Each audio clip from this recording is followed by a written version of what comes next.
Saa hii tunapata watoto kutoka mbali ambayo washasema ya kwamba hii term ambayo inaanza term 2 watakuja kwa wengi. Kwa hivyo swala la mabweni linatusaidia sana. Kitambo tulikuwa tunapikia nje, hatunakula chini ya mti. Lakini kwa sasa tuna kitchen nzuri ambaye hatuoni hata moshi. Sometimes there are some looming dangers, especially when they are coming to school.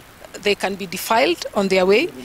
They can be married away by the parents, and sometimes they are also there's also the danger of FGM. This is really good.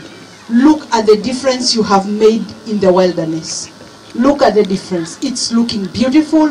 These buildings will not be of any value to us if we do not get good performance.